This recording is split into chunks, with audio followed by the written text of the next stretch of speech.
అసలు ఈ జ్యోతిష్యం అనేది ఎంతవరకు ఒక కీలక పాత్ర పోషిస్తుంది ప్రతి మనిషికి కూడా? జ్యోతిష్యం నమ్మాలా వద్దా అనేది పక్కన పెడితే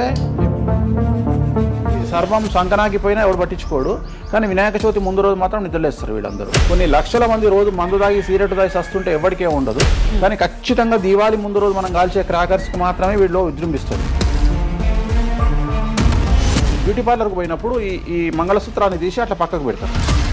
ఈ జ్యోతిష్యం గురించి విమర్శించే వాళ్ళ సంఖ్య ఎందుకు ఎక్కువైంది అంటే, అసలు హిందూ మతానికి థ్రెట్ ఎవరితోనుంది? హిందువులతోనే ఉంది. శుభమా అంటూ పెళ్లి చేసుకుంటే విడిపోమని చెప్తున్నాడు వేణుస్వామి అంటే దాన్ని శుభమా అని చెప్పరు నాయన.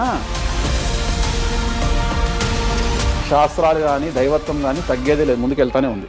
జాతకంలో ఈ దశలను బట్టే గానీ మనం తీసుకుంటున్న ఆహార అలవాట్లను బట్టి కాదంటారా? ఏం తినని వాళ్లకు కూడా క్యాన్సర్స్ వస్తాయి. అంతెందుకు, కరోనాలో మంచి మంచోళ్ళు చచ్చిపోయారు, తాగుబోతులు ఎవరు తావాలా? అవును అవును. దేవుడు అనేవాడు నీ జాతకాన్ని రాసిండు, నీ తలరాత రాయలే. ఈ మధ్య కాలంలో దశమహావిద్యల అమ్మవార్ల గురించి చాలా ఎక్కువగా వింటున్నాం. ఎవరు అసలు ఈ దశమహావిద్యలు, ఎందుకు ఆరాధించొద్దు అందరూ? సో దశమహావిద్యలు అనేవి ఇవాళ కొత్తవి కావు.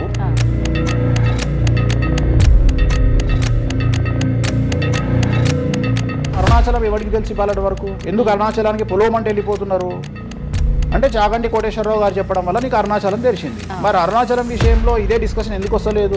దశమహావిద్యలో నాన్ వెజ్ పెడతారు అనగానే ఇక నాన్ వెజ్ ప్రపంచంలో ఎవరు తిననట్టు, అసలు అదేదో తప్పైనట్టు, ఇక లిక్కర్ ఎవరు తాగలేనట్టు. రాముడు క్షత్రియుడు, మాంసం తినలేదా? సురాపానం అంటున్నావు. దేవతలే సురాపానం తీసుకున్నారు, అది మద్యమే. మరి అది దానికి ఏంటమ్మా? అవన్నీ పుకార్లు అంటున్నారు. పుకార్లు అదే చెప్తున్నా నేను. సురాపానము నథింగ్ బట్ సారా, ఇప్పసారా. గూగుల్లో కానీ, చాట్ జీపీటీలో కానీ, జెమినీలో కానీ వామాచారం అంటే ఏందో ఓపెన్ చేయండి, దశమహావిద్యలు అంటే ఏందో ఓపెన్ చేయండి. మీకు మీరే తెలుసుకోండి. ఈ సమాజంలో తెలుగు రాష్ట్రాల్లో ఉన్న దొంగలెవరో దొరలెవరో మీరే గుర్తుపట్టండి. ఎవరు అబద్ధాలు చెప్తున్నారు అనే విషయాన్ని తెలుసుకోండి. వేణుస్వామి దొంగ అయితే వేణుస్వామి దగ్గరికి రాకండి. నన్ను 20 నిమిషాలు ఆడుకుందామనే ప్రయత్నం చేసిన నీకు ఇప్పుడు చిన్న ఫినిషింగ్ టచ్ ఇస్తాను. అసలు నువ్వు జనవరి 1కి ముందు నా దగ్గర ఇంటర్వ్యూకి ఎందుకు వచ్చావు? నేను దానికి ఆన్సర్ చెప్తా. కాదు అదే ప్రయత్నం వేణుస్వామి చేసిండు కామాఖ్య విషయం. అమ్మా ఇట్లొచ్చారా? నమస్కారం, వెల్కమ్ టు ఐ డ్రీమ్. ధర్మ మార్గం విత్ విజిత కార్యక్రమానికి స్వాగతం.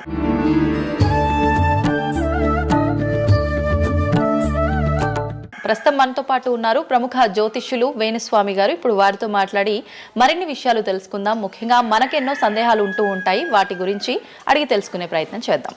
నమస్కారం అండి. నమస్తే తల్లి. ఓం నమో వెంకటేశాయ. వెంకటాద్రి సంస్థానం బ్రహ్మాండే నాసికించిన వెంకటేశ సమోదేవో నా భూతో నా భవిష్యతి. గురుగారు, చాలా వరకు ప్రస్తుత రోజుల్లో జ్యోతిష్యాన్ని ఎక్కువగా నమ్ముతున్నారేమో అనిపిస్తూ ఉంటుంది. సేమ్ టైం మళ్ళీ జ్యోతిష్యం మూఢనమ్మకము అని చెప్పి కొట్టిపారేసే వాళ్ళు కూడా ఎక్కువైపోయారేమో అనిపిస్తుంది. అసలు ఈ జ్యోతిష్యం అనేది ఎంతవరకు ఒక కీలక పాత్ర పోషిస్తుంది ప్రతి మనిషికి కూడా? సో జ్యోతిషం అనేది నువ్వు చెప్పినట్టుగా ప్రతి మనిషికి ఒక ఫేసు 2 ఫేసులు ఉంటాయి. కానీ కొంతమందికి చాలా ఫేసెస్ ఉంటాయి. ఉదాహరణ వేణుస్వామికి 2 ఫేసులు ఉండొచ్చు. అంటే సామాజికంగా ఒకటి, ప్రైవేట్గా ఒకటి. కానీ సమాజంలో ప్రస్తుతము తెలుగు రాష్ట్రాల్లో ఒక మనిషికి 5 ముఖాలు ఉన్నాయి. అంటే తెలుగు రాష్ట్రాలు ఎందుకు చెప్తున్నానంటే, భారతదేశాన్ని మొత్తం కంపేర్ చేసినప్పుడు భారతదేశానికి సంబంధించినటువంటి రాజకీయాలు వేరు, తెలుగు రాష్ట్రాల రాజకీయాలు వేరు. భారతదేశం సోషల్ మీడియా వేరు, తెలుగు రాష్ట్రాల సోషల్ మీడియా వేరు. భారతదేశం న్యూస్ ఛానల్స్ వేరు, తెలుగు రాష్ట్రాల న్యూస్ ఛానల్స్ వేరు. సో ప్రతిదీ తీసుకుంటే తెలుగు రాష్ట్రాలకు సంబంధించి చాలా ప్రత్యేకమైనటువంటి స్టైల్లో మనం ప్రజెంట్ వెళ్తా ఉన్నాము. ప్రత్యేకించి తెలుగు రాష్ట్రాలు ఇంతకుముందు ఒకటే రాష్ట్రానికి పరిమితం అయ్యి ఉండే, అది ఇప్పుడు హైదరాబాద్ కూడా అంటుకుంది. సో 2 రాష్ట్రాలు ఇంచుమించుగా సేమ్ స్టైల్లో వెళ్తున్నాయి. సో జ్యోతిష్యం నమ్మాలా వద్దా అనేది పక్కన పెడితే, ఎప్పుడే కానీ దేని గురించి ఎవరు మాట్లాడినా 2-3 విషయాల గురించి మాట్లాడతారు. ఒకటి ఐడెంటిటీ, ఒకటి బ్రాండు, ఒకటి ప్రత్యేకించి పిఆర్ స్ట్రాటజీ. ఇప్పుడు బ్రాండ్ అనేది వేణుస్వామి అంటే ఒక బ్రాండ్. వేణుస్వామి జ్యోతిషం గురించి మాట్లాడుతున్నాడు అంటే చాలామంది వెయిట్ చేస్తారు, జరిగిందా జరగలేదని విశ్లేషించుకుంటారు. అదొక పద్ధతి. వేణుస్వామిని విమర్శించే వాళ్ళు ఏం చేస్తారంటే వాళ్ళు ఐడెంటిటీ క్రైసిస్లో ఉంటారు. సో వాళ్ళు వేణుస్వామిని విమర్శించినా లేకపోతే ఒక పెద్ద వ్యక్తిని విమర్శించినా వాళ్లకు దానివల్ల ఐడెంటిటీ వస్తుంది. మామూలుగా వాళ్ళు విమర్శిస్తే ఎవడు పట్టించుకోడు, వేణుస్వామిని విమర్శిస్తే పట్టించుకుంటారు. అలా కాకుండా కొంతమంది ఇది ఏమంటారు హేతువాదులు అనొచ్చు, లేదంటే నాస్తికులు అనొచ్చు, ఇంకోటి అనొచ్చు. సో వీళ్ళందరూ ఏంటంటే ప్రత్యేకించి హిందూ మతానికి సంబంధించిన జ్యోతిష్యం గురించి మాట్లాడతారు, హిందూ మతానికి సంబంధించిన పండుగల వినాయకుని గురించి మాట్లాడతారు. మొత్తం ప్రపంచమంతా పొల్యూటెడ్ అయ్యి కలుషితమై సర్వం సంకనాగిపోయినా ఎవడు పట్టించుకోడు, కానీ వినాయక చవితి ముందు రోజు మాత్రం నిద్రలేస్తారు వీళ్ళందరూ. అట్లనే అసలు ఈ ప్లాస్టిక్ వల్ల అసలు నూనె ఎట్లా వస్తుంది, ఎందుకంటే 90 రూపాయలకు 1 కిలో నూనె ఎట్లా తింటున్నాం మనము అని ఆలోచించాడు ఎవరు లేడు. కొన్ని లక్షల మంది రోజు మందు తాగి సిగరెట్ తాగి సస్తుంటే ఎవరికే ఉండదు, కానీ ఖచ్చితంగా దీవాళి ముందు రోజు మనం కాల్చే క్రాకర్స్కి మాత్రమే వీళ్ళు విజృంభిస్తాడు. సో ఇవన్నీ కూడా ఐడెంటిటీ క్రైసిస్ అవ్వచ్చు, లేదా పని కట్టుకుని విమర్శించలు అవ్వచ్చు. మనం ఏం నమ్ముతాము అంటే లెక్కలు నమ్ముతాం. 2002కు పూర్వము 2002 తర్వాత తీసుకుంటే జ్యోతిష్యాన్ని నమ్మేవారి సంఖ్య, హిందూ మతాన్ని నమ్మేవారి సంఖ్య 9% పెరిగింది. సో ఇది వేణుస్వామి సొంత కవిత్వం కాదు, గూగుల్ చేస్తే గూగుల్లో మీకు కనిపిస్తుంది పర్సెంటేజ్ ఎంత పెరిగింది అనేది. సో ఎప్పుడే కానీ గుర్తుంచుకోవాల్సింది ఏంటి అంటే మనము సైంటిఫిక్గా సైన్స్ పరంగా మనం ఎంత ముందుకెళ్తామో మన జెన్జీ జనరేషన్ ఆల్ఫా జనరేషన్లు ఎంత ఫాస్ట్గా వస్తాయో ఎట్ ది సేమ్ టైము దేవుళ్ళ మీద నమ్మకాలు కూడా అదే పరిస్థితులలో ఉంటాయి. కాకపోతే ఇక్కడ ఏంటి అంటే ఒకటి ఎక్స్ప్రెసివ్ అవ్వచ్చు, ఎక్స్ప్రెసివ్ కాకపోవచ్చు. ఎందుకు పెరిగాయి అంటారు ఈ పర్సంటేజ్ మీరు అన్నట్లుగా? అంటే ఖచ్చితంగా కష్టాల ప్రాబ్లం. అంటే ఇక్కడ కష్టాల కంటే కూడా కాంపిటీషన్ అని చెప్తాను నేను. సో ఇప్పుడు ఏమైపోయింది అంటే విపరీతమైనటువంటి కాంపిటీషన్లోకి నెట్టబడ్డాం మనం అందరము కూడా. అంటే ఏమైపోయింది అంటే ఒక 1990కి పూర్వము మనం సంపాదించుకునే సొమ్మంతా కూడా దాచిపెట్టుకొని ఆ డబ్బును దాచుకొని మన కుటుంబాలు తింటాయి, మన పిల్లలు తింటాయి అనే ఆలోచన ఉండేది. 2000 సంవత్సరం తర్వాత ఏమైపోయింది అంటే మనం సంపాదించుకున్నది మనమే ఎంజాయ్ చేయాలి, ఒక కారు కొనుక్కోవాలి, సో లగ్జరీ లైఫ్ లీడ్ చేయాలి, 10 మందికి చూపించుకోవాలి.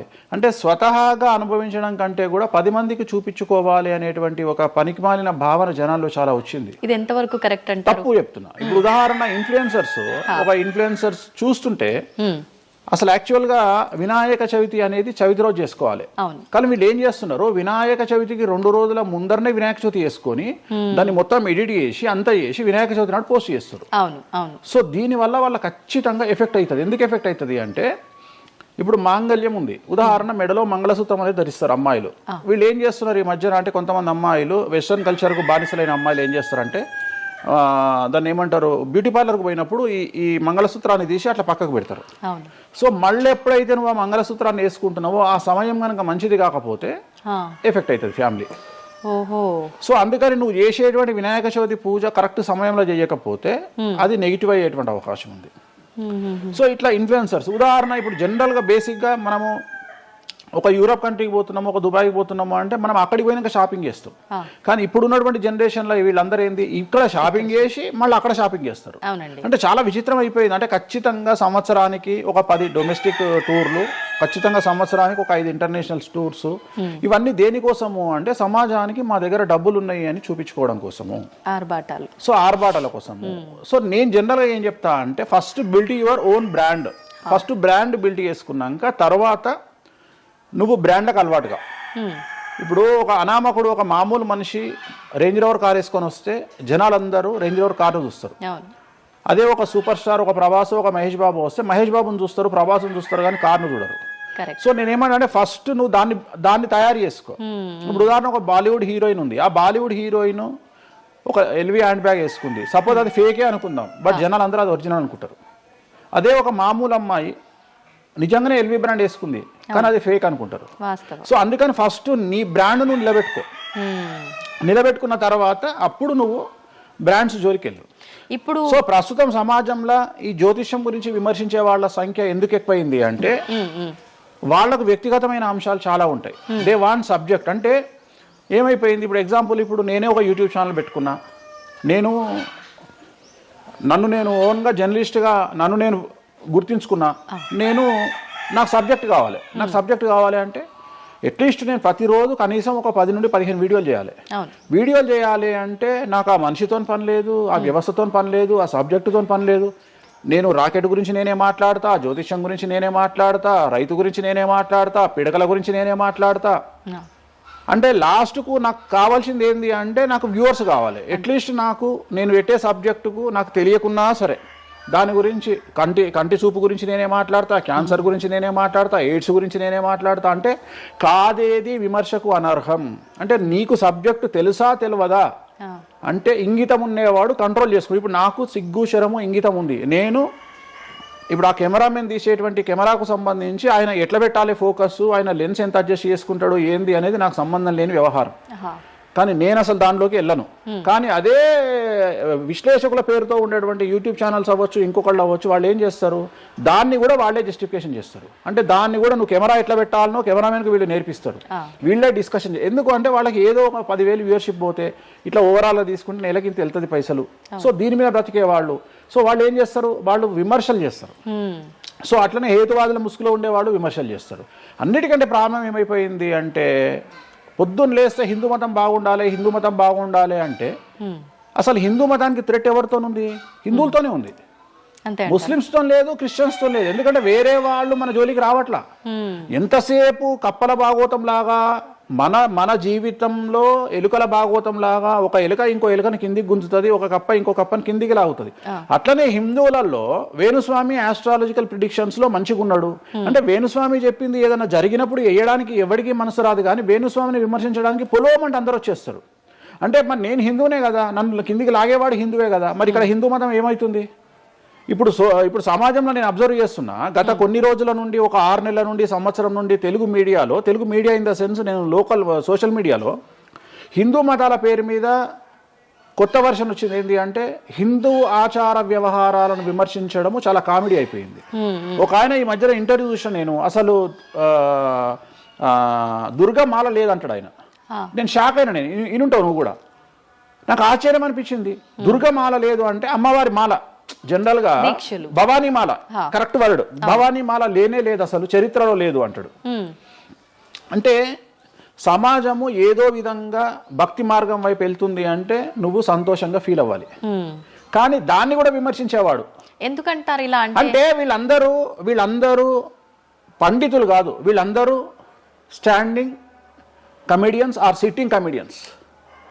ఒక ఆయన కూర్చొని మాటలు చెప్తాడు, వాళ్ళు నవ్వడం స్టార్ట్ కాగానే ఈయన మర్చిపోతాడు. ఇక ఈయనను మర్చిపోయి, అంటే ఆడవాళ్ళు నవ్వుతుంటారు, మగవాళ్ళు నవ్వుతుంటే ఈయన ఆనందానికి పరవశుడు అయ్యి ఇంకా వాళ్ళు నవ్వుతున్నారు కదా అని రెచ్చిపోయి ఇంకా గ్రహాలు లేవు, దేవుడు లేడు, ఏది ఒక బ్రాహ్మణుడు అయ్యుండి ఒక పండితుడు అయ్యుండి టోటల్ మన సబ్జెక్టుకు వ్యతిరేకంగా మాట్లాడుతూ ఉంటాడు. అట్లనే ఆయన ఎవరో భవానీమాల లేదు అంటాడు. నేను నీకు వచ్చిన నష్టమేముంది, నువ్వు మొగోడివి అయితే భవానీమాల కాదు, ఎవరైతే కోయంబత్తూరులో ఈషా ఫౌండేషన్లో లింగభైరవ అమ్మవారు లేదని చెప్పు, అది నీ గొప్పతనం. నిజంగా లింగభైరవ అమ్మవారు లేనప్పుడు లేదని చెప్పు. ఆమె క్రియేటెడ్ గాడు, చెప్పొచ్చు కదా లేదు అని. ఎందుకంటే అక్కడ భయం ఏంటంటే ఎవరు తంతడు అని. వీళ్ళ భయం అంటే ఏంటంటే ఎక్కడైతే ఎవడు వీళ్ళకి అడ్డు రాడో అక్కడికి వస్తారు. వీళ్ళకి ఒరిజినల్ సబ్జెక్ట్ మాట్లాడే దమ్ము లేదు. సో ఇదంతా ఎంత చేసినా నేను అల్టిమేట్గా చెప్పేది ఏంటంటే, జ్యోతిష్యానికి వ్యక్తిగతంగా నా దగ్గరకు వచ్చేవాళ్ళు నాకు జనాలకు చెప్పారుగా. ఇప్పుడు నేను ఒక మాట చెప్తా, ఇప్పుడు సీక్రెట్ మెయింటైన్ చేయాలనుకుంటారు ప్రతి ఒక్కడు, ప్రైవసీ మెయింటైన్ చేయాలనుకుంటారు. మామూలుగా హాస్పిటల్కి పోతేనే ఇవాళ ప్రైవసీ మెయింటైన్ చేయాలనుకుంటున్నారు. అది అట్లీస్ట్ తలకాయనొప్పికి పోయినా వాళ్ళు దే వాంట్ ప్రైవసీ. అంటే కారు డైరెక్ట్గా B1కి వెళ్ళిపోతుంది, పైకి వెళ్ళిపోతారు, డాక్టర్ని కలుస్తారు, వస్తారు. అట్లాంటిది వేణుస్వామి దగ్గరకు వచ్చి నేను ఎందుకు చెప్పాలనుకుంటున్నా, లేదంటే నేను ప్రజలకి చెప్పాలనుకుంటున్నా అనుకోరు కదా. ఎవరో ఒకళ్ళు వేణుస్వామి దగ్గరికి వెళ్ళినప్పుడు కొన్నిసార్లు కొన్ని వీడియోలు తీసినప్పుడు 100 మందిలో ఒక వీడియో తీసినప్పుడు ఆ వీడియో పోస్ట్ చేస్తాము, దానివల్ల నా దగ్గరకు వచ్చినట్టు తెలుస్తుంది. కానీ 99% నా దగ్గరకు వచ్చినట్టు తెలియదు. నా దగ్గరికే కాదు, జ్యోతిషం అనేది ఎక్స్ట్రీమ్గా జనాల్లోకి వెళ్తున్నది. ఎట్ ది సేమ్ టైం భక్తి అనేది జనాల్లోకి వెళ్తున్నది. దాన్ని భయం అంటమా భక్తి అంటమా పక్కన పెడితే ఈరోజు జనాలు ముక్కోటి కానీ ఇతరత్ర పండుగలు కానీ జనవరి 1 కానీ జనాలు విపరీతంగా దేవాలయాల్లో ఉంటున్నారు. అంటే జనాలకు దేవుడి మీద కానీ శాస్త్రాల మీద కానీ వచ్చినటువంటి నమ్మకము, ఈ నమ్మకాన్ని ఎవరో ఒకళ్ళు వచ్చి టీవీలో కూర్చొని చెప్పినంత మాత్రాన పోదు. సో ఇది జనాల్లోకి విపరీతంగా వెళ్తానే ఉంటుంది. జనాలు ఎప్పుడే కానీ ఎంత వెస్టర్న్ కల్చర్కి వెళ్ళినా నమ్మకము అనేది ఒకటి ఉంటుంది. మనల్ని నమ్మించేది, మనల్ని బ్రతికించేది నమ్మకము. ఈ నమ్మకం లేకపోతే మనకు జీవితం లేదు. సో ఈ జ్యోతిష్యము అనేది అంధకార బంధురంలో ఉండేటువంటి ఒక వ్యక్తిని బయటకు తీసుకురావడానికి, జరగబోయేటువంటి నష్టాన్ని చెప్పడానికి మాత్రమే పనికి వచ్చేటువంటి శాస్త్రము. అంతేగాని నువ్వు 50 ఏళ్లకు నరుకుతావు, 40 ఏళ్లకు కారు కొంటావు, ఈ సొల్లు పురాణం చెప్పాల్సిన పని లేదు. జరగబోయేటువంటి నష్టాన్ని గనక చెప్పగలిగితే జ్యోతిష్యము దాన్ని సరి చేసుకోవడంతో పాటు మానసికంగా స్ట్రాంగ్ అవ్వడానికి ఆ వ్యక్తికి చాలా చాలా చాలా ఉపయోగపడుతుంది. భార్యాభర్తలు తన్నుకొని చస్తారు, విడిపోతారు అని చెప్పడంలో ఉద్దేశము మీరు విడిపోండి అని కాదు. భార్యాభర్తల్లో అట్లీస్ట్ జనరేషన్ ను బట్టి ఈ రోజు భర్త అనేవాడు కాంప్రమైజ్ అయ్యి భార్య తిట్టినా పడి ఉంటాడు అని ఇక్కడ ఉద్దేశము. అంటే ఒకప్పుడు భార్యకు భర్తకు పెళ్లికి కనీసం 10 సంవత్సరాల గ్యాప్ ఉండేది. ఎందుకు అంటే భార్య అనే అమ్మాయి చిన్నపిల్లగా ఉంటే భర్త అనేవాడు ఒక కూతుర్ని చూసుకుంటాడు అనే ఉద్దేశంతో ఆ పెళ్లిళ్ళు చేసేవాళ్ళు. ఇవాళ ఏం చేస్తున్నారు, ఇద్దరికి 6 నెలలు తేడా ఉండదు. సో ఇద్దరు టెంపర్మెంట్ లో వెళ్తారు, ఇద్దరు గొడవలు పడతారు. సో ఈ కండిషన్ లో వాళ్ళిద్దరు విడిపోయేటువంటి తత్వం వైపు వెళ్తారు. కాబట్టి మొదలే మీ జాతకాలు బాగా లేవు, మీకు విడిపోయే అవకాశం ఉంది అంటే మిమ్మల్ని విడిపోమని చెప్పడం కాదు. ఇక్కడ మీరు జాగ్రత్తగా ఉండండి, కాంప్రమైజ్ కండి, ఈగోస్ పక్కన పెట్టండి, మీ పొసెసివ్నెస్ ను పక్కన పెట్టండి. సో ఆర్థికపరమైనటువంటి అంశాల్లో క్యాలిక్యులేటెడ్గా ఉండండి, తన్నుకొని చావకండి, విడిపోకండి అని మొదలే వాళ్ళని హెచ్చరించడం అనేటువంటిది దీంట్లో భాగము. కానీ ఇవాళ ఏమంటున్నారు, శుభమా అంటూ పెళ్లి చేసుకుంటే విడిపోమని చెప్తున్నాడు వేణుస్వామి అంటే దాన్ని శుభమా అని చెప్పరు నాయన.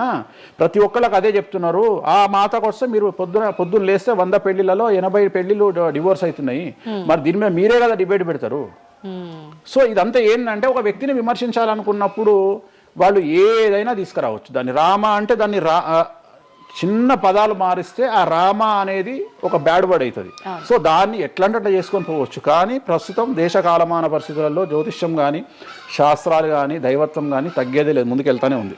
ఇప్పుడు ఒక మనిషి జననం దగ్గర నుంచి చనిపోయే వరకు జాతకం అనేది కొన్ని సందర్భాల్లో మాత్రమే చూడాలి అని చెప్పి ఒకప్పటి కాలంలో చెప్పేవారట. కానీ ఇప్పుడు మాత్రం పుట్టిన దగ్గర నుంచి ఎప్పుడు ఏ చిన్న సమస్య వచ్చినా జాతకం చూపించుకోవడము, అసలు ఇది మన సాంప్రదాయంలో లేనే లేదు అంటున్నారు. ఇది ఎంతవరకు వాస్తవం? నేను లాస్ట్ ఇయర్ ఒక హీరోకు ఒక బిడ్డ పుడితే నేను చెప్పినప్పుడు చాలా మంది మేధావులు వచ్చి నన్ను విమర్శించారు. చిన్న పాపకు జాతకం చెప్తారా ఎవడన్నా అని. నీకు తెలిసే ఉంటే కృష్ణదేవరాయల ఆస్థానం కానీ ఇతర రాజులు పెద్ద రాజుల ఆస్థానంలో కానీ ఆస్థాన సిద్ధాంతి అని ఉండేవాడు. వాళ్ళు ఏం చేసేవాళ్ళు అంటే రాణికి కూతురు పుట్టిన కొడుకు పుట్టిన వాళ్ళు వచ్చి మొత్తం లైఫ్కు సంబంధించిన జాతకాన్ని రాసేవాళ్ళు. పుట్టడంతోనే ఈ అసలు పుట్టిన రోజే రాసేవాళ్ళు. వీళ్ళు ఏమైతారు, ఈయన జీవితంలో ఏమైతాడు, దొంగ అవుతాడా, మంచోడు అవుతాడా, రాజు అవుతాడా, లంగ అవుతాడా, క్రికెటర్ అవుతాడా అంటే ఆ దేశకాలం అన్న ప్రశ్న బట్టి అప్పుడు. సో దాన్ని ఇప్పుడు కన్వర్షన్ చేసుకుంటే ఇప్పుడు మేము రాసే జాతకంలో ఇప్పుడు వీడు ఇంజనీర్ అవుతాడా, డాక్టర్ అవుతాడా, ఎంటర్ప్రెన్యూర్ అవుతాడా, ఉద్యోగస్తుడు అవుతాడా.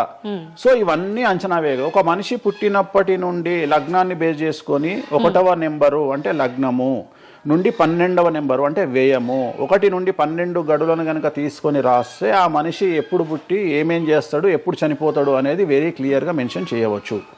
సో ప్రతి రోజు జాతకాన్ని వేసుకోవచ్చు, ప్రతి నెల జాతకాన్ని వేసుకోవచ్చు.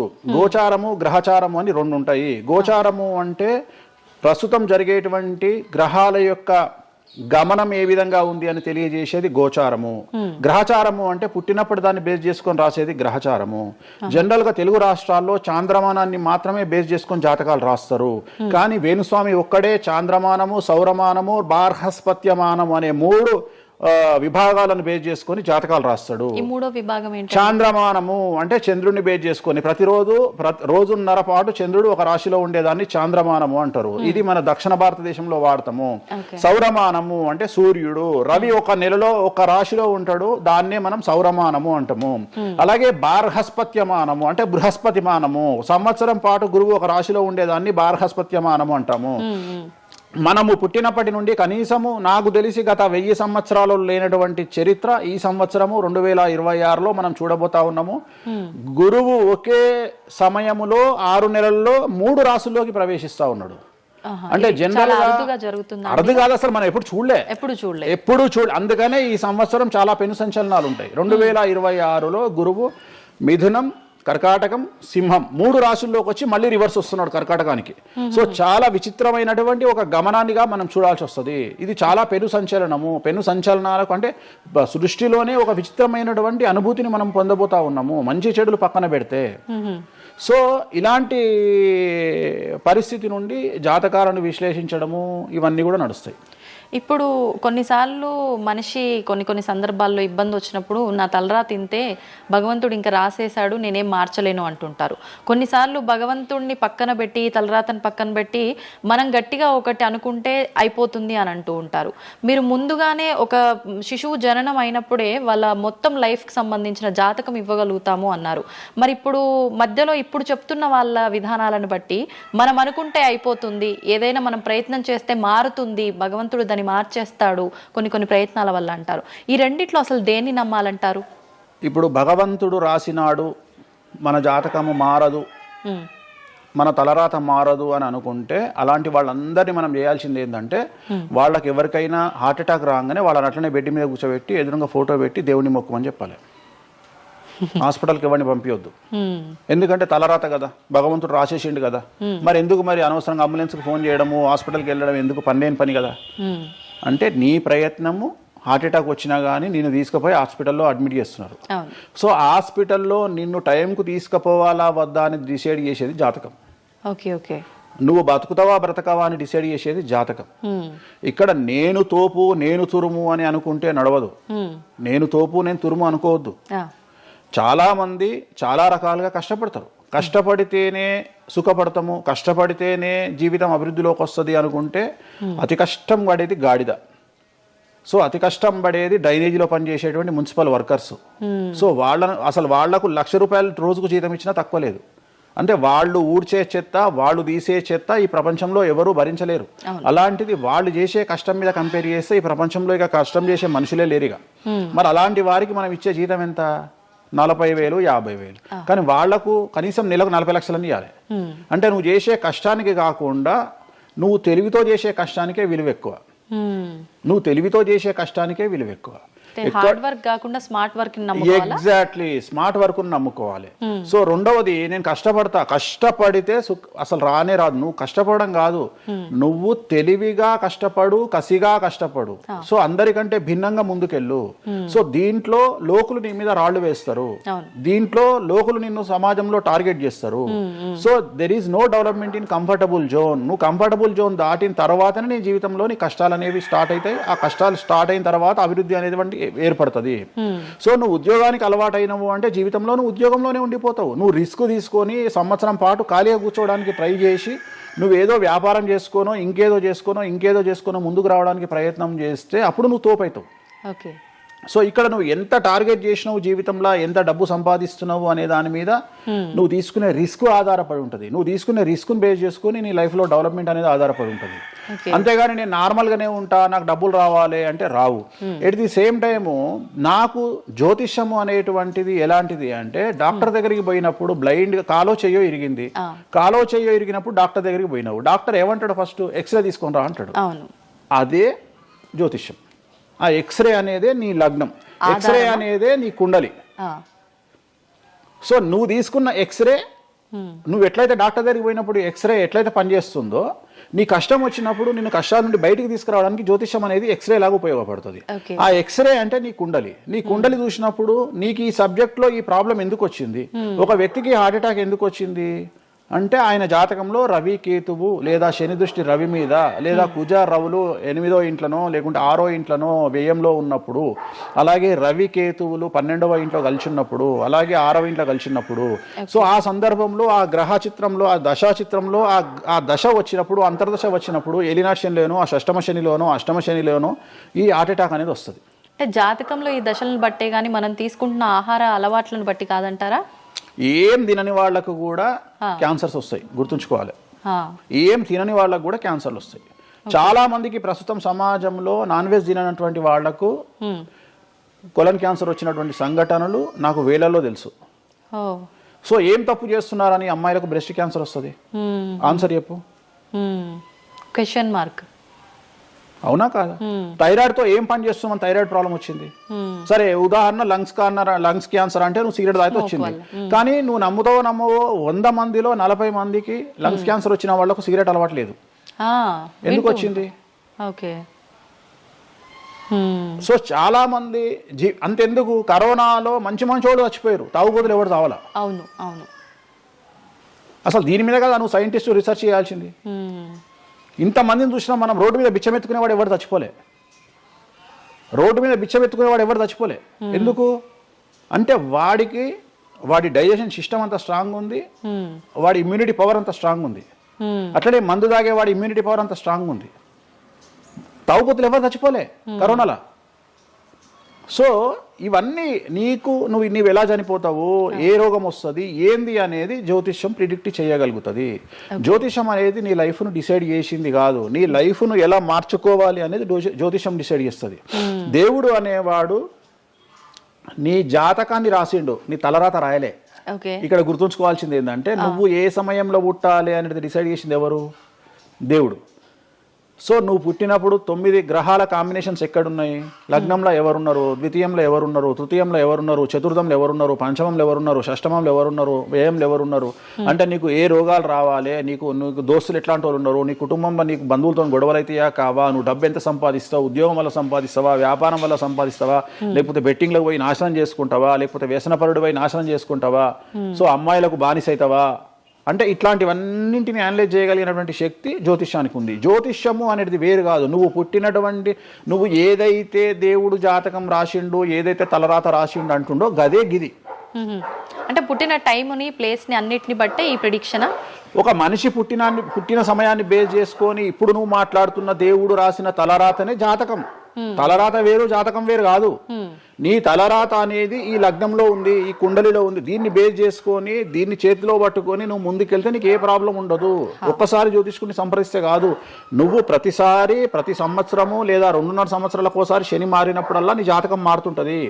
గోచారంలో మారుతుంటది, గ్రహచారంలో మారుతుంటది. నువ్వు ఎలాంటి చర్యలు తీసుకోవాలి, ఎలాంటి జాగ్రత్తలు తీసుకోవాలి, నీకు వాహన ప్రమాదాలు ఎప్పుడు వస్తాయి, ఆరోగ్యపరమైన ఇబ్బందులు ఎప్పుడు వస్తాయి, న్యాయపరమైన ఇబ్బందులు ఎప్పుడు వస్తాయి, నువ్వు ఎదిగిన తర్వాత నీకు శత్రువులు పెరుగుతారు, నువ్వు ఎంత శుద్ధపూసైనా ఎంత మంచివాడివైనా నువ్వు సమాజంలో ఎదిగి ఒక కారు కొనుక్కొని, ఒక ఇల్లు కొనుక్కొని, నీ బతుకు నువ్వు బ్రతుకుతున్నా నీ మీద జనాలు ఏడ్చి చస్తారు.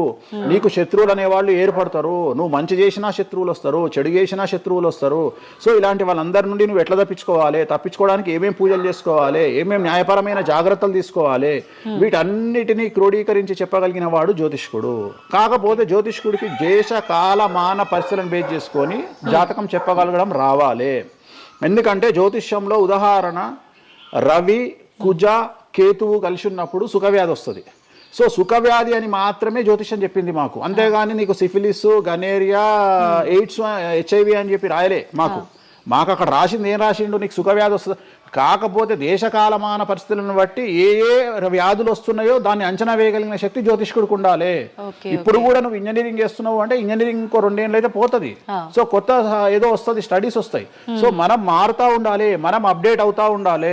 ఎట్లయితే టెక్నాలజీ కోసము, ఎట్లయితే కెమెరా విషయంలో, ఎట్లయితే మైక్ల విషయంలో అప్డేట్ అవుతున్నామో మేము కూడా జ్యోతిష్యం విషయంలో అప్డేట్ కావాలి. కానీ మమ్మల్ని అప్డేట్ అవ్వడానికి ఎవరు మాకు భుజం తట్టేవాళ్ళు కానీ, వెన్ను తట్టేవాళ్ళు కానీ, మమ్మల్ని ఎంకరేజ్ చేసేవాడు కానీ ఉండడు. ఎంతసేపు మా మీద దాడి చేద్దామని చూసేవాడే ఉంటాడు. మేము ఏదైనా విశ్లేషించి కొత్తది చెప్పుదాము అనేటువంటి ప్రయోగం చేయంగానే ఆటోమేటిక్గా రాకెట్ ఫెయిల్ అయితేనేమో సింపతి చూపిస్తారు, మేము చెప్పింది ఫెయిల్ కాగానే దాడి చేస్తారు. సెఫాలజిస్టుల పేరుతోని ప్రతి సంవత్సరము కనీసం ఒక 20-30 మంది ఫెయిల్ అయితేనే ఉంటారు ఎన్నికలలో. వాళ్ళ జోలికి ఎవడు పోడు. కానీ మేము ఎవడన్నా పుసుక్కున ఎక్కడన్నా ఎన్నికలు గెలువయ్యి అని చెప్పగానే మా మీద దాడి చేసే వాళ్ళు ఎక్కువ ఉంటారు.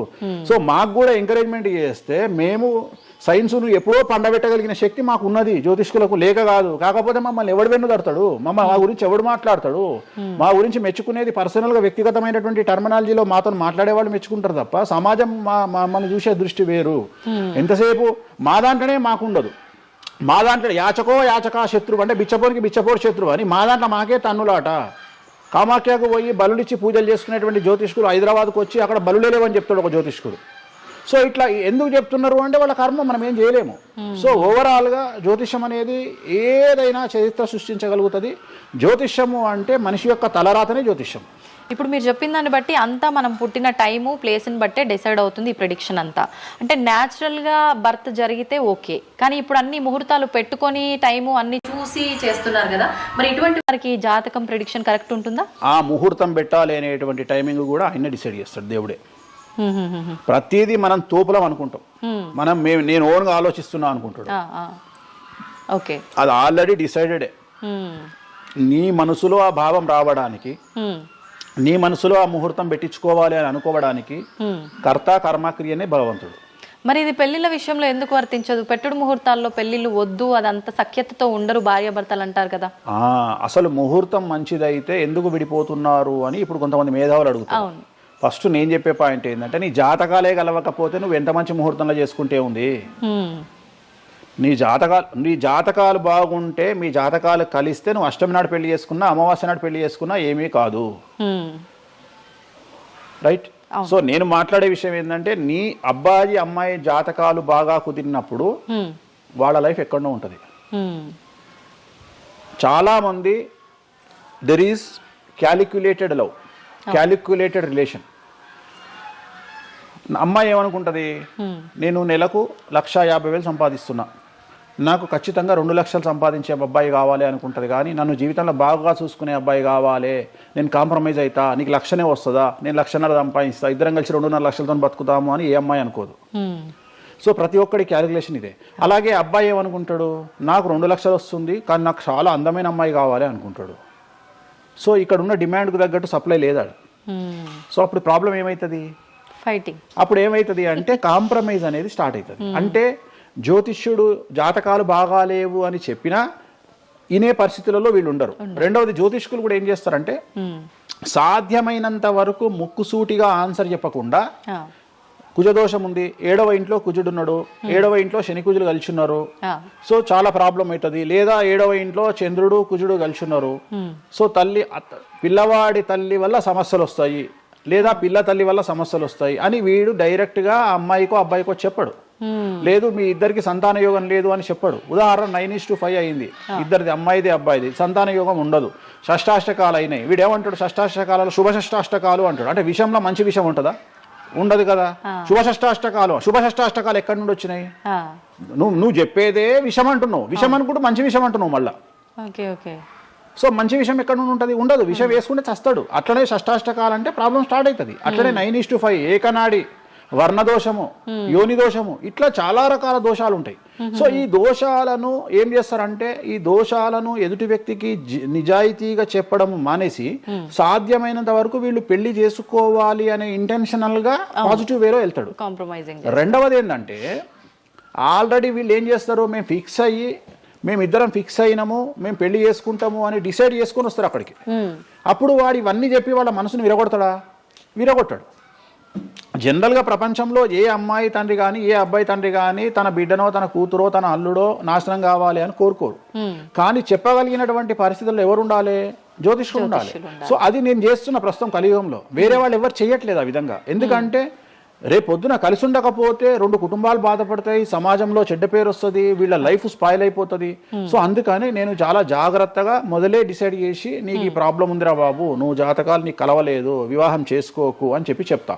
వీళ్ళ జాతకాలు బాగా లేకున్నా తీసుకుపోయి మంచి ముహూర్తం చూసుకొని పెళ్లి చేసుకుంటే ఆ ముహూర్తం వీళ్లను సఫలీకృతులను చెయ్యదు. నీ జాతకం బాగుండాలి. అట్లనే నువ్వు ఏ టైంలో పుట్టాలనో డిసైడ్ చేసుకున్నా అని నువ్వు అనుకొని సిజేరియన్ పెట్టుకుంటావు. కానీ ఆ టైంలో నువ్వు నక్షత్రమే చూస్తావేమో కానీ 6వ ఇంట్లో ఉండే గ్రహాలు 12వ ఇంట్లో గ్రహాలు డిసైడ్ చేయగలిగింది భగవంతుడు. ఆ టైంలో ఒకవేళ వ్యయస్థానంలో గ్రహాలున్నా 6వ స్థానంలో గ్రహాలున్నా జాతకం అంతా కింద మీద అవుతుంది. ఒకవేళ కుజుడు ఉండే స్థానాన్ని బట్టి, చంద్రుడు బుధుడు ఉండే స్థానాన్ని బట్టి జాతకాలు కరెక్ట్గా డిసైడ్ చేయకపోతే ఆటిజంతో మగపిల్లలు పుడతారు. సో ఇన్ని సమస్యలు ఉంటాయి. సో చాలా ఈజీగా సిజేరియన్ ఆపరేషన్ చేసుకోగానే పిల్లలు మంచిగా పుడతారు అని కాదు అక్కడ. ఎందుకంటే నువ్వు పిల్లలు మంచిగా పుట్టాలి లేదు అనేది డిసైడ్ చేయడానికి it will take 3 to 4 hours.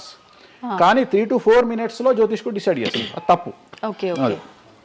ఈ మధ్యకాలంలో దశమహావిద్యల అమ్మవార్ల గురించి చాలా ఎక్కువగా వింటున్నాం. రాబోతున్న సినిమాలు, ఆల్రెడీ వచ్చిన సినిమాలు కూడా వారికి సంబంధించిన సినిమాలు ఎక్కువగా రావడం జరుగుతోంది. అంటే కొత్తగా, అంటే ఎవరైనా మనిషి కొత్తగా వస్తే మాట్లాడుకోవడం వరకు ఓకే, కానీ భగవంతుల గురించి కొత్తగా మన అందరిలోకి రావటము, వాళ్ళ గురించి మాట్లాడుకోవటము, మళ్ళీ అంటే భగవంతుడు అంటేనే అందరికీ అందుబాటులో ఉండి వాళ్ళకున్న కష్టాల నుంచి గట్టెక్కించడానికి ఆరాధించే వాళ్ళుగా మనం భావిస్తాము.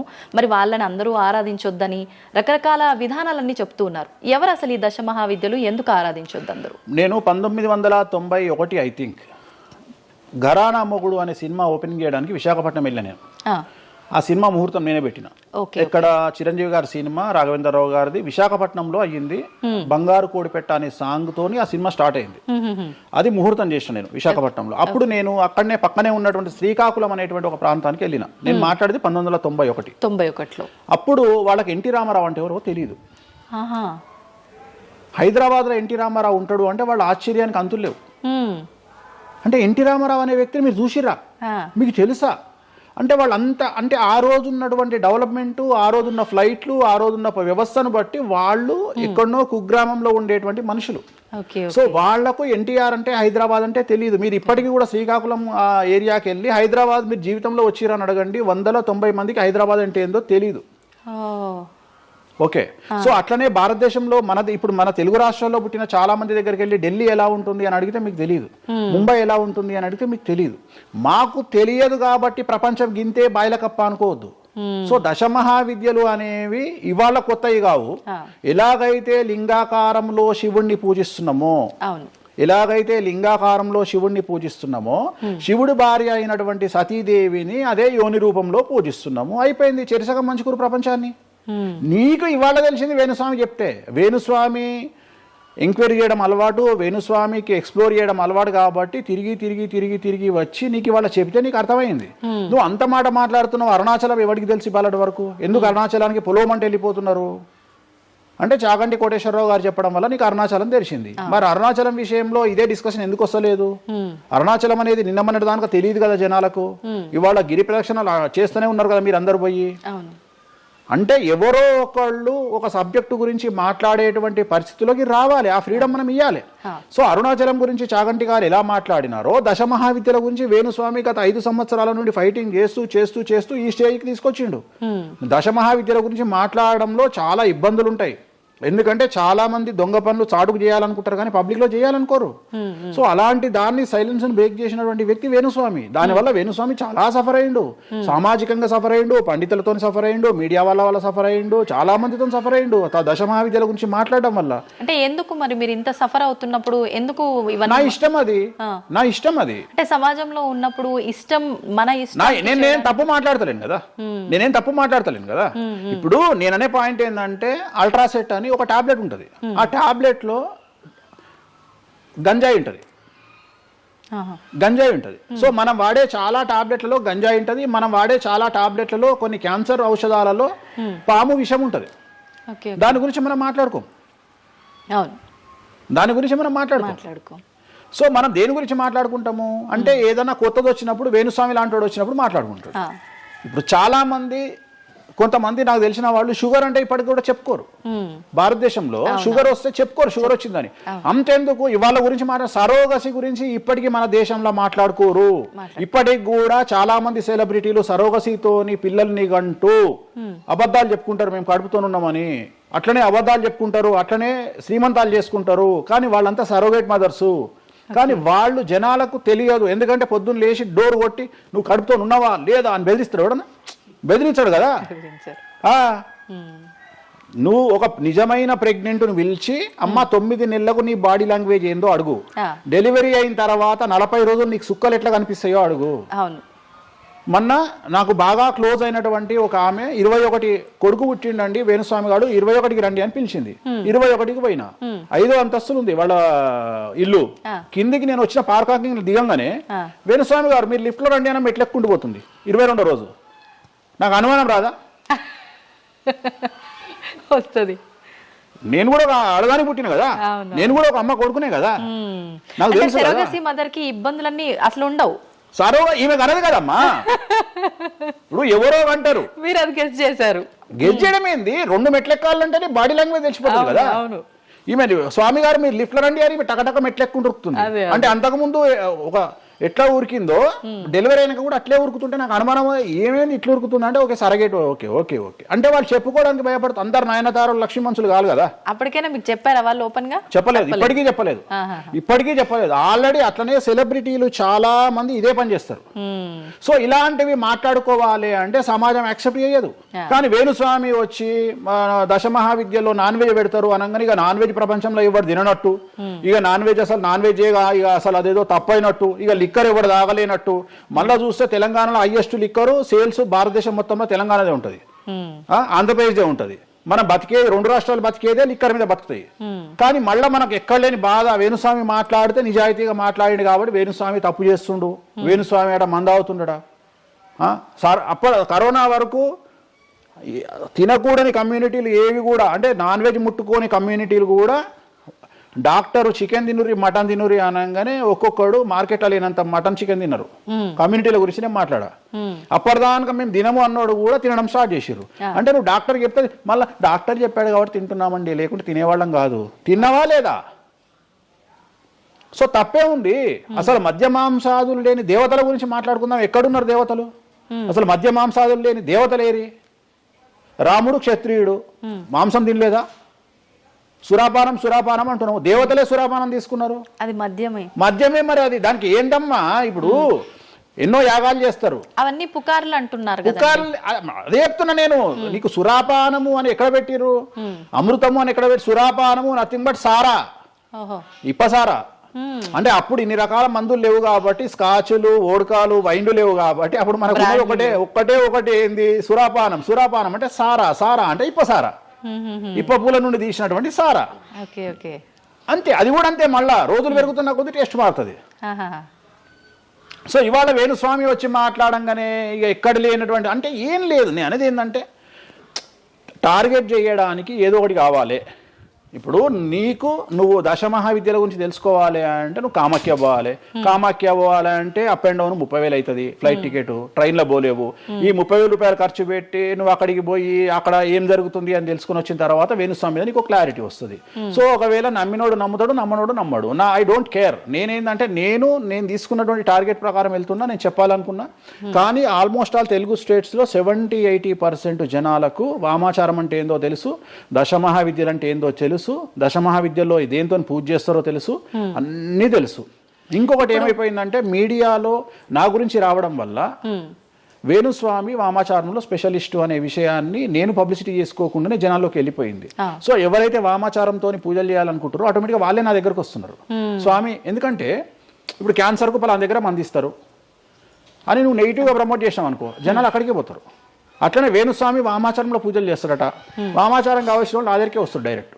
సో ఈజీగా నన్ను రూట్ చేసి ఈయన దగ్గరికి వెళ్ళండి అని చెప్పినట్టు అయిపోయింది. అందుకని నాకు ఫ్రీ పబ్లిసిటీ వల్ల ఇంకా నేను ఉన్నదానికంటే ఇంకొక 100% బిజీ అయినా. అంటే ఏమవుతుంది? ఎందుకంటే అమ్మవారు కదా డిసైడ్ చేసేది.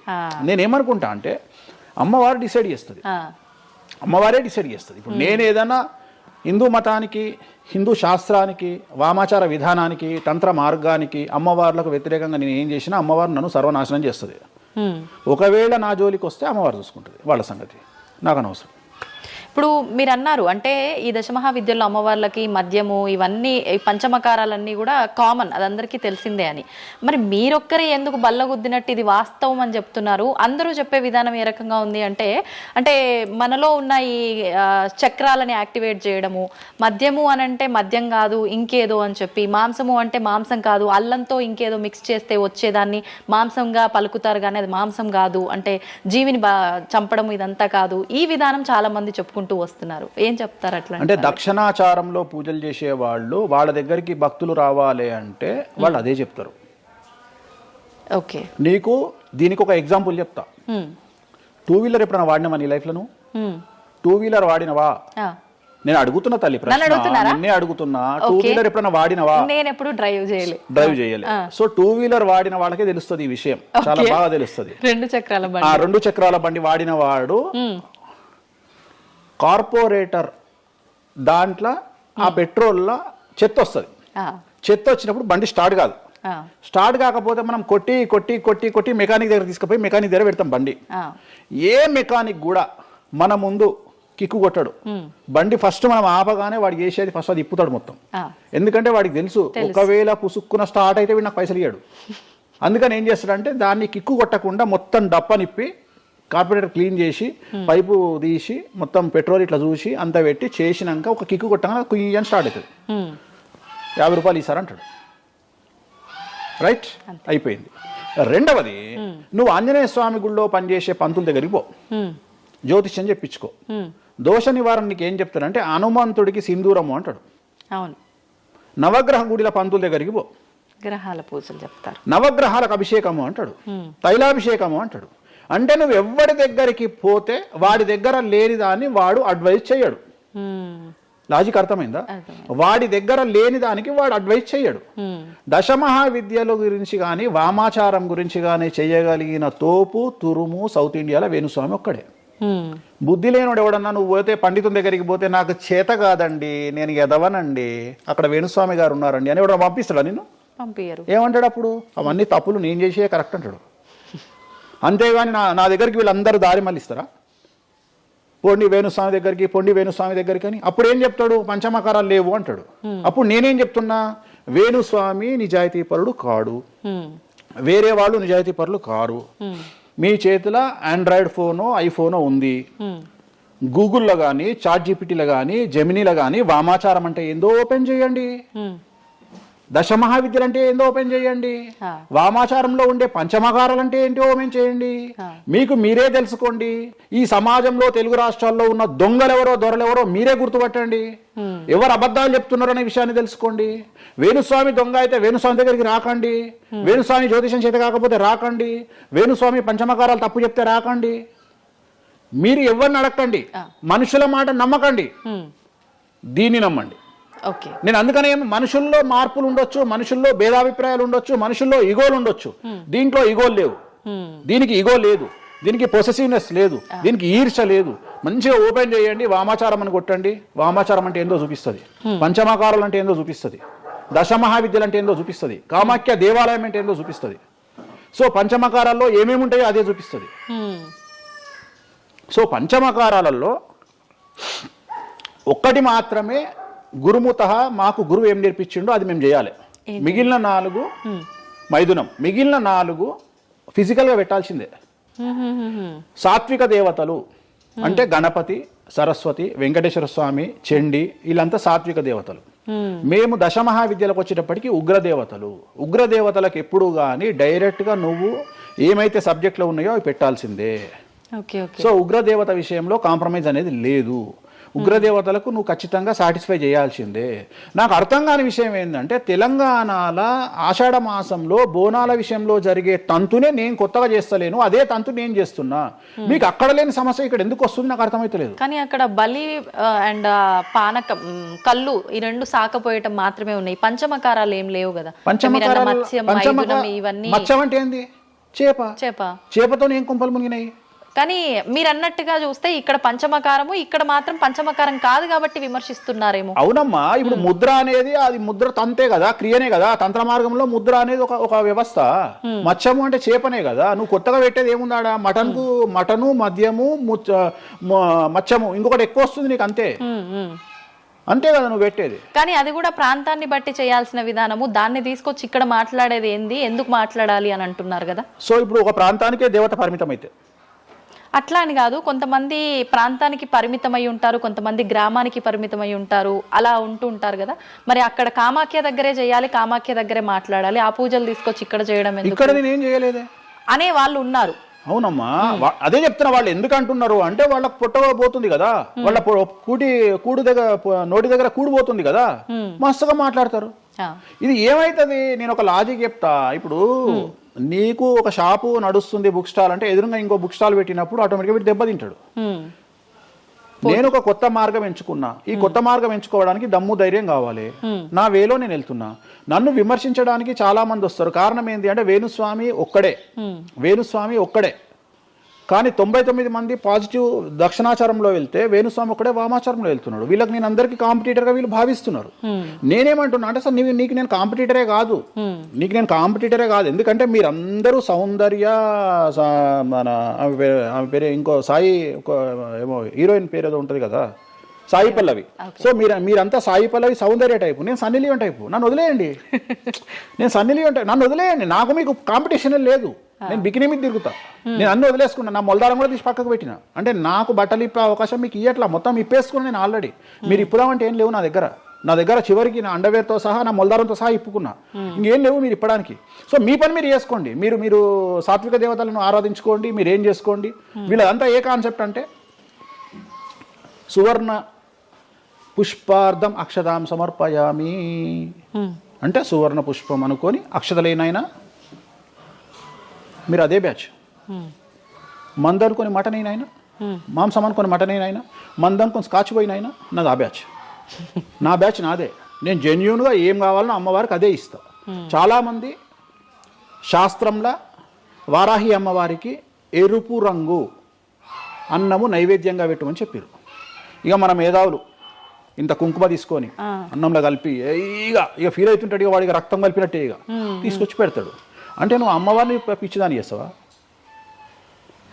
శాస్త్రం ఏం చెప్పింది, నువ్వేం చేస్తున్నావు అంటే చెక్ చేసుకోమని చెప్పి ఇవి చెప్ప చేత కాదు ఎవరికి. శాస్త్రం ఏం చెప్పింది, వారాహి అమ్మవారికి ఎరుపు రంగులో అన్నం పెట్టమని చెప్పింది. నువ్వేం చేస్తున్నావు, అమ్మవారిని మోసం చేసి కుంకుమతో అన్నం పెడుతున్నావు. ఆ కుంకుమ కూడా ఒరిజినల్ కాదు, డూప్లికేట్ కుంకుమ.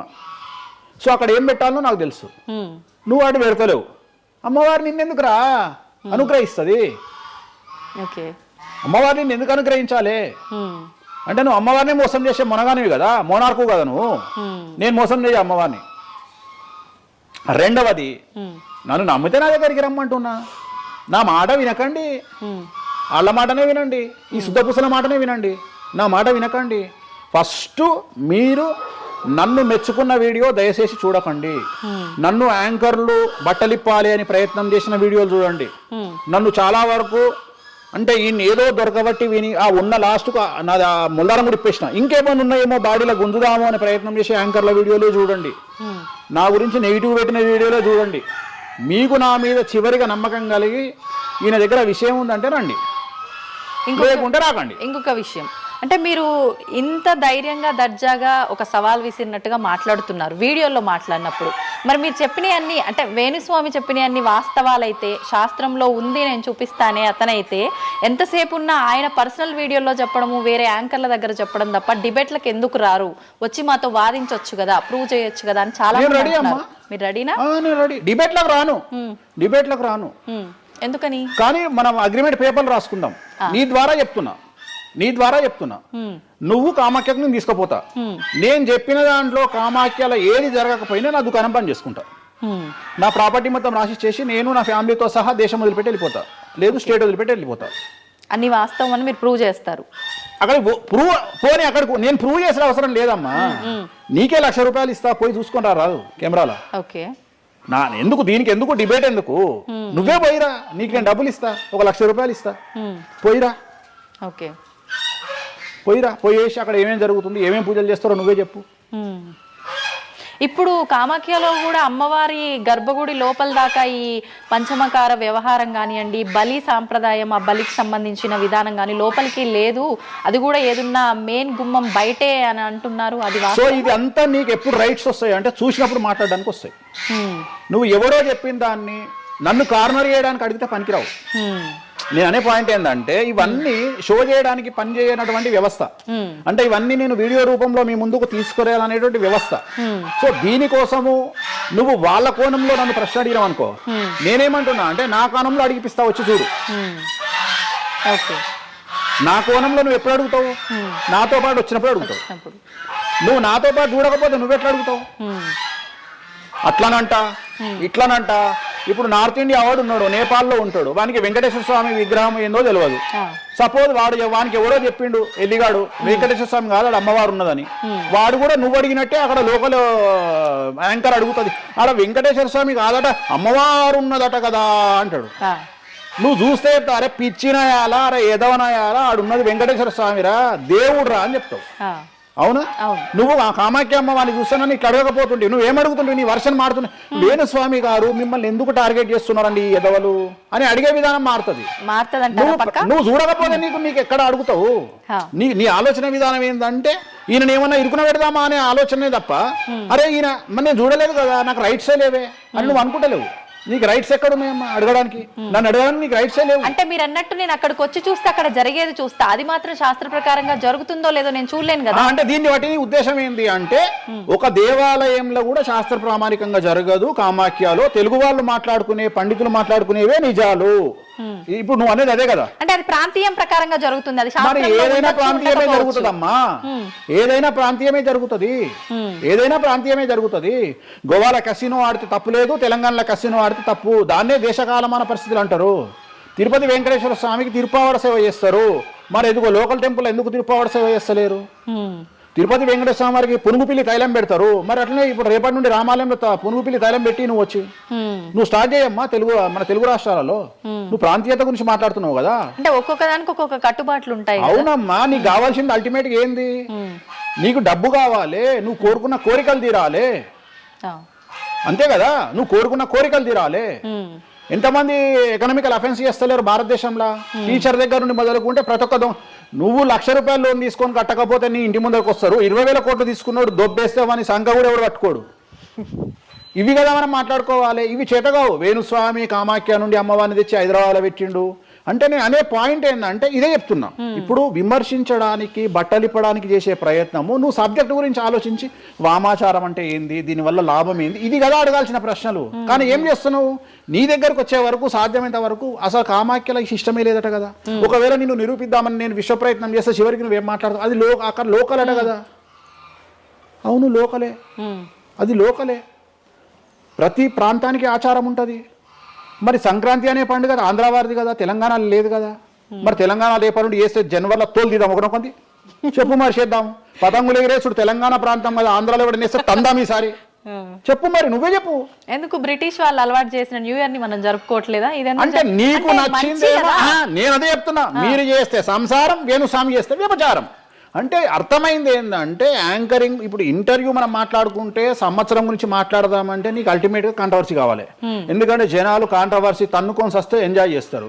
ప్రశాంతంగా కూర్చొని ఓం నమో వెంకటేశాయ, వెంకటేశ్వరం కొబ్బరికాయ కొడతాడు, వెంకటేశ్వరం నామాలు ఉంటాయి అంటే ఎవరు చూడాడు. ఇట్లా మనం ఇద్దరం పెంట పెట్టుకున్నాం అనుకో, కింద నన్ను వచ్చిండ్రు ఆ దున్నపోతు అని ఒక కామెంట్ పెట్టి ఎంజాయ్ చేస్తాడు. సో ఇవన్నీ చూసి చూసి చూసి చూసి చూసి వెక్స్ అయిపోయినా. నేను ఒకటే నమ్ముతా, ఒక మనిషి విమర్శించంగానే ఆ మనిషి లైఫ్ నాశనం అయితే ఆ మనిషి బ్రతికి వేస్ట్. ఒక మనిషి కొట్టగలిగితే ఆ మనిషి లైఫ్ వేస్ట్. మీరు ఏం కొట్టుకుంటారో, ఏం విమర్శ చేసుకుంటారో మీ ఊహకే వదిలేస్తున్నా. వేణుస్వామి అన్టచబుల్. వేణుస్వామి చాలా కష్టపడి స్థాయికి వచ్చిండు. సో వేణుస్వామి చెప్పేవేవి అబద్ధాలు కాదు. ఇంత పెద్ద స్టేట్మెంట్ ఇస్తున్నా. వేణుస్వామి తప్పు చేస్తే వేణుస్వామిని అమ్మవార్లు సర్వనాశనం చేస్తారు, 1000 ముక్కలు చేస్తారు. వేణుస్వామి సర్వనాశనం అయిపోతాడు. నా జోలికి ఎవడొచ్చినా వాని సంగతి అమ్మవారు చూసుకుంటుంది. ఇంతకంటే బిగ్గెస్ట్ స్టేట్మెంట్ ఎవడు ఇయ్యాడు ప్రపంచంలో, నేను ఇస్తున్నా. సో నేను ఇక్కడున్న తొప్పాసగాళ్ళతో డిబేట్ పెట్టాల్సిన అవసరం నాకు లేదు. నీకు దమ్ముంటే నువ్వు తీసుకురా, ఎవరిని తీసుకొస్తావో నేను డబ్బులు పెట్టుకుంటా, కామాఖ్య తీసుకుపోతా, చూపిస్తా. మళ్ళీ మొత్తం చూపించిన తర్వాత నేను నోట్ల నుంచి ఇది లోకల్ ఇది లోకల్. రాత్రి పెళ్లిలు ఏదైతాయి ఆంధ్రాలో అవుతాయి, తెలంగాణలో ఏ పెళ్లిలు అవుతాయి 11 గంటలకు అవుతాయి. మరి ఇప్పటి నుండి తెలంగాణలో ఎవడన్నా రాత్రి పూట పెళ్లి చేసుకుని తన్నాలే పట్టుకొని. ఇంత పెద్ద గ్లోబలైజేషన్ అయ్యింది. చివరికి బాలయ్య బాబు సినిమాలకు కూడా పరదాలు కాలుస్తున్నాం అమెరికాలో, పవన్ కళ్యాణ్ సినిమాలకు కూడా పరదాలు కాలుస్తున్నాం అమెరికాలో. దీంట్లో రానటువంటి పట్టింపు ఓన్లీ వేణుస్వామి కామాఖ్య దగ్గరికి పోయినప్పుడే వస్తుంది అంటే కావాలని చేస్తున్న వ్యవహారం ఇదంతా వాళ్ళ ఇష్టం. ఇప్పుడు కాసేపు ఇవన్నీ పక్కన పెడితే కామాఖ్య, ఈ జాతకాలు ఇవన్నీ ఇప్పటి వరకు కూడా రకరకాల విపత్తులు అయితే మనం చూసాం. గత ఉగాది మన కొత్త సంవత్సరం నుంచి కూడా ఇప్పటి వరకు చాలా విపత్తులు చూసినాం. అంటే పంచభూతాల్లో ఒక్కొక్కటి ఒక్కొక్క ప్రళయంగా, అగ్ని ద్వారా కావచ్చు, గాలి ద్వారా కావచ్చు, రకరకాలుగా. ఇప్పుడు ఈ గ్రహాల మార్పుల వల్ల ఏవో రాబోతున్నాయని, మొన్న రీసెంట్గా బ్రహ్మంగారి ఇల్లు కూలింది అని, అంటే ఎక్కడ ఏ మూలన ఏం జరిగినా కూడా దాన్ని ప్రతి ఒక్కదానికి లింక్ చేసి దానివల్ల ఏదో దుష్ప్రభావాలు రాబోతున్నాయి, దీనివల్ల ఇబ్బందులు పడబోతున్నారని చెప్పి చెప్తున్నారు. మరి ఈ 2026 మనమైతే ఉగాది నుంచి చూసుకుంటాం, కానీ ఆంగ్ల నూతన సంవత్సరం రాబోతోంది. దీని ద్వారా మనకు ఉగాది వరకు ఈ మధ్య కాలంలో ఎలా ఉండబోతోంది, గ్రహాలు రాశుల పరంగా చూసుకుంటే, పంచభూతాల పరంగా చూసుకుంటే, తర్వాత మనకి సంవత్సరం మారిన తర్వాత ఎలా ఉండబోతోంది. 20 నిమిషాలు ఆడుకుందామనే ప్రయత్నం చేసిన నీకు ఇప్పుడు చిన్న ఫినిషింగ్ టచ్ ఇస్తా. అసలు నువ్వు జనవరి 1కు ముందు నా దగ్గరికి ఇంటర్వ్యూకి ఎందుకు వచ్చినావు? ఎందుకు రావు? ఉగాది కదా నువ్వు రావాలి. ఉగాదిది సపరేట్, అప్పుడు కొత్త పంచాంగం దృష్ట్యా ఇది సపరేట్. క్వశ్చన్ లేదు. ఎందుకని? తప్పు. దీనికి ఆన్సర్ చెప్పినాకనే ముందరకు పోవాలి మనం. ఉగాది 2026 మార్చి 19 నాడు శ్రీ పరాభవన సంవత్సరం వస్తుంది. దానికి కదా మనం పంచాంగం తీసుకోవాలి. నేను ఎందుకు ముందుగా వచ్చానంటే నేను దానికి ఆన్సర్ చెప్తా. మీరు ఎట్లాగో బిజీ పూజల్లో, మళ్ళీ నాకు అవకాశం దొరుకుతుందో లేదో తెలియదు. కాదు కాంపిటీషన్ జీవితములో నిన్ను నువ్వు నిలబెట్టుకోవడానికి కొత్తదనాన్ని ఎంచుకొని నిన్ను నమ్ముకున్నటువంటి ఓనర్కు నీ పూర్తి కర్త కర్మ క్రియ నీ రిజల్ట్ను ఇవ్వడానికి నువ్వు చేస్తున్నటువంటి ఒక ప్రయత్నం, నిన్ను నువ్వు జనాల్లో కొత్తగా ప్రొజెక్ట్ చేసుకోవడానికి చేస్తున్నటువంటి ప్రయత్నం. అదే ప్రయత్నం వేణుస్వామి చేసిండు కామాఖ్య విషయంలో. అమ్మా ఇట్లొచ్చారా? అర్థమైందా? కాబట్టి జనాల్లో కొత్తదానంలో కొత్తగా వస్తే నువ్వు గదే యాంకరింగ్ నేర్చుకున్నావు, గాయన గదే అడ్వకేట్ చదువుకుండు, గా టీవీ ఛానల్ గదే చేసింది. మరి గా టీవీ ఛానల్ ఏమో ప్రైమ్ టైం స్లాట్ 2 లక్షలు ఎట్లా పోతుంది, పనికి వాళ్ళ చిన్న ఛానల్ 2000 ఎందుకు పోతుంది అంటే వాళ్ళు కష్టపడడానికి, వాళ్ళు చేసిన స్టింగ్ ఆపరేషన్లు కావచ్చు, వాళ్ళు జీవితాన్ని నాశనం చేసిన విధానం కావచ్చు, వాళ్ళకి ఆ పేరు వచ్చింది. సో అట్లనే వేణుస్వామి కష్టపడి ఈ స్థాయికి రావడానికి వేణుస్వామికి అంటూ ఒక బ్రాండ్ ఉన్నది. సో రెండవది, ఇదే సంవత్సరం ఇదే ఛానల్లో 2025 శివ అనే ఒక యాంకర్ కు నేను ఇంటర్వ్యూ ఇచ్చిన. అందులో చాలా విషయాలు చెప్పిన. ఏమేం చెప్పిన? ఈ సంవత్సరము రైలు ప్రమాదాలు ఎక్కువ అని చెప్పిన, విమాన ప్రమాదాలు ఎక్కువ అని చెప్పిన. చెప్పంగా వెనకకించి వచ్చి వీనికి పని పాట లేదు, వీడు పొద్దుగాలు లేస్తే ఇటువే మాట్లాడతాడు అని తిట్టిరు నన్ను. మరి అయినప్పుడు ఒకడన్నా పెట్టడేంద్రా?